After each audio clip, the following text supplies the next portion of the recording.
Hi, hello, it's me again. You thought I was finished Bloodborne, didn't you? Well, you're wrong. I've barely started the tale of Longgenin. To recap, our story takes place in the city of Croydon, England, with our hero, Longgenin, arriving for the sole purpose of one thing and one thing only, to kill dogs. After being chosen by the mouth-face goblins to become a hunter, Longgenin gets geared up and gets to it, fighting his way through herds of drunken Croydonians with friends and lovers made along the way. We last saw our brave musk-faced lad beginning to go to college?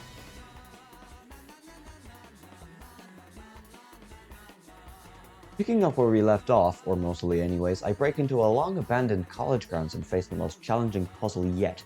Finding the key to the Lunarium balcony, oh wait, no, never mind, there it is. Opening the door to the Lunarium, I'm greeted with one of the three main lore peoples of the game, Rocking Chair Man. Unfortunately, due to complicated reasons, him lining his brain with eyes, the senile old man has gotten Alzheimer's and is not of much use now, aside from grumbling and pointing at the lake. I take that as an invitation for a nice little dip. After all, I have just spent the entirety of an episode getting my ass handed to me. So I jump straight in, clothes and all. Instead of being met with the refreshing cold water of a lake, I'm instead met with that thing. A brain-dead, eight-legged spud. Due to its brain-dead nature, its attacks are fairly simple, and all it can do is commit Victorian era and allow child labor, and flop around like a toddler in a toy store. After getting a taste for infanticide, I kill the armored spud, and I meet with a strange weeping spectre. After seeing the blood moon up close, Longgenin has flashbacks to playing Majora's Mask at his Nintendo 3DS as a child and being shit terrified of that bloody moon, and in this said terror falls to his knees, weak. Now it's clear that we have a new objective. Dogs can wait. It's time for us to kill a child. After being brought back from a quick dip at the lake, I wake up in a weird pool disc thing, with my first sight being a weird egg-headed Cthulhu-like being. I run outside to see that this isn't Croydon anymore. No, this is hell. Or Croydon. After barely making my way around the entire area, I find myself in a large space, quite obviously for a boss fight.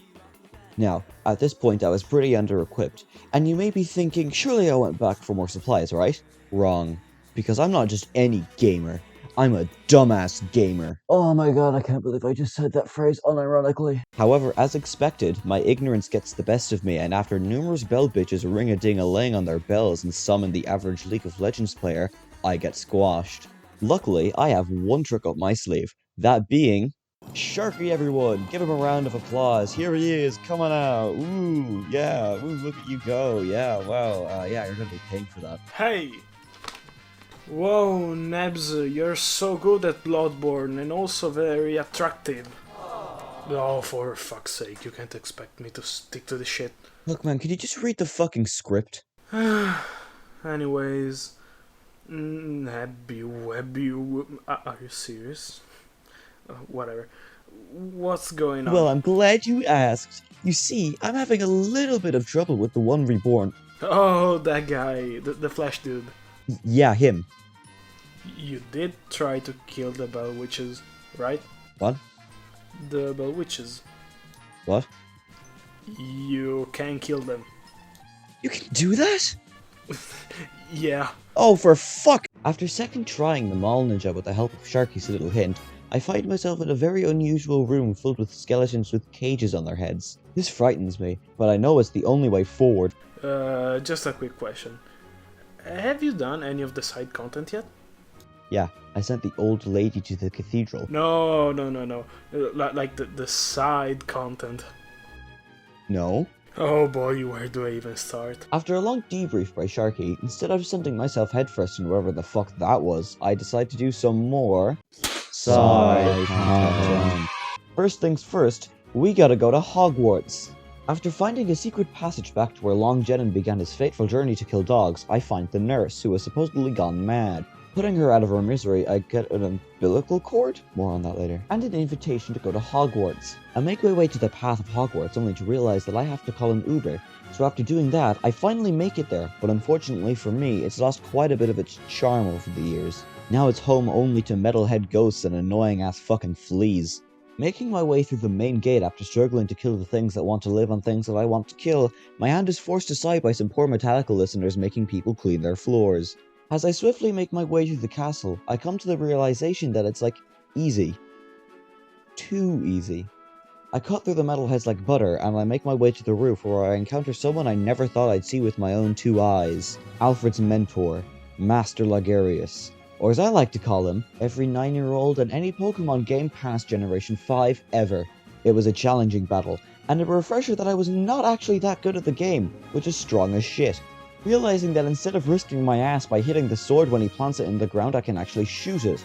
So I make quick work of him and I'm granted with the title of King Dumbass with his crown. After donning my new swag, the wind huffs and puffs and renovates the entire roof to make a new section within seconds. Running up the polished marble stairs, I begin to feel proud of how far I've come. I've actually managed to get good at the— oh my god, it's an NPC that doesn't want to kill me! Pledging my allegiance to an accurate representation of the Queen of England, I bid her farewell, but before I notice some unopened summons. Naturally, the first person that comes to mind when I see these summons is my good love Alfred. After all, he does love Hogwarts and we do need some time together. After finding Alfred and giving him the summons, I Uber back to the castle only to find the Queen beaten into literal jam, and Alfred standing in front of her remains, proud and bloody with his Pyramid Head cosplay on and a wheel from the local farmer's tractor in hand. Knowing now what Alfred is capable of, tears in my eyes, I know now that I have to rid of this foul monster. I'm sorry, my love. However, now is no time to mourn. I've got content to side. Going back to the weird pool disc thing, I allow Egg Cthulhu to yoink me and bring me into its personal hell. Now, there isn't much very interesting about this area, so I'll just skip to me first fucking trying this behemoth of a boss. Now going back to Croydon, I find a nook in the fencing at some point and fall onto the roof below, and then into a weird room with a single jail cell in it. Falling into the jail cell, I find the key to the weirdest fucking place I've ever been to, the Upper Cathedral Ward. Fighting my way through religious slugs who only want to watch Big Ben chime for one reason or another, I remind myself of Long Jennings' original mission, to kill dogs. In the cathedral, I meet Sia's anthropomorphic alternative self swinging on the chandelier, and I kill not 1, not 2, but 4 dogs. Soon I find myself at yet another boss fight, also known as Eiffel Blue's Masterpiece. It can quick work with the little guy who lives in a blue world. I shatter the glass with my sheer ugliness and immediately find myself in another boss fight. This time, however, it's against the Flying Spaghetti Monster. It was a challenging foe, but I wasn't alone, for with me was a freshman. Soon I also gained the key to the Old Hunter's Workshop, the place where the Hunter's Dream is based off. After epic parkouring my way down to a church spire and then definitely not dying at all during the process, I find the workshop with a few items: the doll, a lamp, and another umbilical cord. After interacting with the doll, I get a hairpin, and giving it to the doll in the Hunter's Dream, I'm rewarded with a pretty rock. But more importantly, I'm awarded with the ability to look fabulous. With that, I'm officially done with side content. Now it's time to face the nightmare of Mensis. Interacting with a dripped out dead person, I'm sent to a lecture hall, or as I like to call it, the Cum Dungeon. While exploring, I find some random pieces of lore, but they're completely useless. After all, I'm here to kill babies, not read. Walking through a door at the end of the Cum Dungeon leads me to the actual nightmare of Mensis, which can be boiled down to a few things: skull rocks, weird ass enemies, and kooky crazy Lovecraftian castles. Now, it's important to note that there's a mechanic in Bloodborne that barely appears in the game, and that's Frenzy. What is Frenzy, you may be wondering? Well, it's actually a very complicated and tedious mechanic that, if ignored, can lead— health spears go burr. Actually, it's not that complicated. I said health spears go burr. After deciding that I have no other choice but to repeat an unfunny joke, I decide to run away. Ah, you thought I was gonna say it, didn't you? Please. I'm not that unfunny. I mean, oh, come on, I have some standard. Run away from all my problems. God damn it, I said it again! I soon learned just how much of a gym bro Long Jennings is by opening a door that no human could possibly open. And inside the main hall, I find, trigger warning for anyone with arachnophobia, a bunch of spiders? After dealing with them, barely at that, I make my way across a bridge guarded by a 2000s Disney Channel nerd with an inhaler and a big-ass sword. And after taking care of him with ease, I run on into the next main part of the castle, and I'm met with more metalheads. But this time, literally. Like, seriously, these guys have got metal heads. Like, metal space heads. Like metal heads. Taking an elevator up, now it's time to face the most annoying boss in the game. Oh, never mind, he's dead. How did I do it, you may ask? Well, I had to train day and night, perfecting my techniques and memorizing his paths. as well as grind endlessly to gain enough levels to beat him with ease. Just kidding, he fell in the hole and I threw poison knives at him and watched him spaz out until he died. So, have you gotten to Mikolash yet? The tricked out cage guy? Yeah, you're gonna have fun with it. Yeah, no, I killed him first try. Yeah, what? Yeah, no, I just threw poison knives at him until he died. Fuck you. After getting a cutscene of a bridge, I go and light yet another lamp and head on to the next area, encountering the three musketeers once more, but this time I deal with them easily, as I've grown in strength since I last faced them. Now, ladies and gentlemen, boys and girls, right here from the Nightmare of Mensis on Murgo's Loft on this lovely evening, I give to you Murgo's pig-fisting route. Yes, you heard me correctly, Murgo's pig-fisting route. It's fairly self-explanatory. You fist pigs, and in return you get a small price of about 50k blood echoes. After grinding this out for a little while, I finally gained the confidence to sprint past the more 3 musketeers +1 and finish my mission of committing Anakin Skywalker with Bloodborne. On my way up to the top of Murgo's Loft, I yet again encountered the Weeping Woman once more, and by using my intense intellect and lore videos off YouTube, I pieced together this is Murgo's mother. However, she is not an infant or a dog, so I have no interest with her. Taking yet another elevator up, I entered the arena atop Murgo's Loft to find a buggy emitting the cries of a baby, only to discover that it was all a ruse. There was no child, it was all a trap. Too slow to run out, I'm ambushed by Murgo's soggy doctor, or as I like to call it, bird buggy bastard baby man. Slowly chipping away at the buggy with wings and scythes, I win the battle and am rewarded with yet another umbilical cord. I know now that Longjennin's journey is now over, so I light a lamp for the final time to return to the hunter's dream for some well-needed rest and relaxation. What the fuck? Why is the church on fire? What are you doing? Get away from the fire. You are a doll. You are made of wood. You are going to burn. Please, for the love of God. No, stop talking so calmly. There is a burning building behind you. What do you mean the dream's almost over? What the fuck? Now, this is where the umbilical cords come in.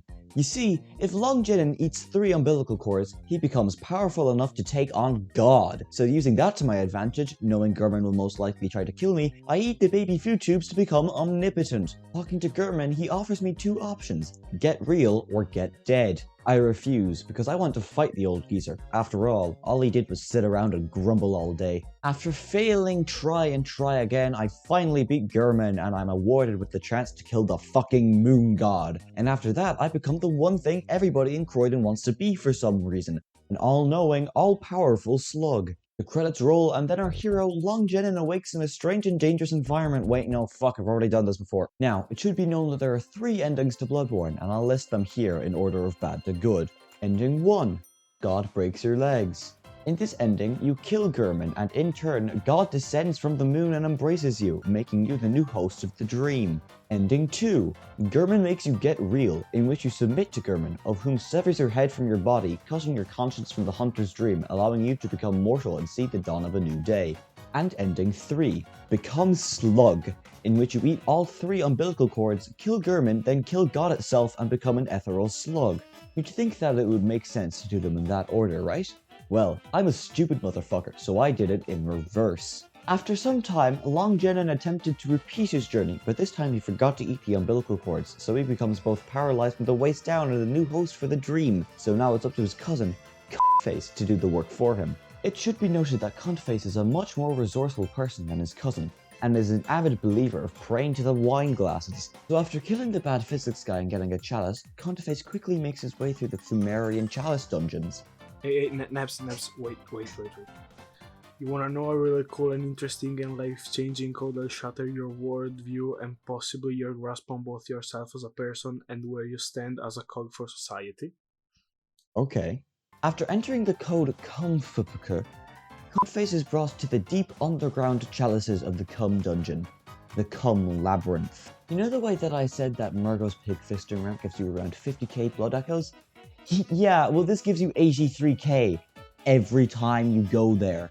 I'm not going to go into too much detail about the chalice dungeons, mostly because I didn't want to play a lot of them due to their repetitive nature, but if you want to go and watch some of the weird stuff you can do with the custom codes, I highly recommend it, because trust me when I say it gets weird. Now with an absurdly high level, Cuntface quickly makes his way through Croydon, soon arriving at the foot of the same tree Long Jenin had stood at twice. But instead of attempting to fight Gurman for making him do all the work for him, he opts to end his journey, and so Gurman chops the lad's head off, allowing him to walk free while Long Jenin is doomed to suffer eternally in a hell constructed entirely within his own mind, and all because he had a bone to pick with dogs. And with that concludes the tale of Long Jenin.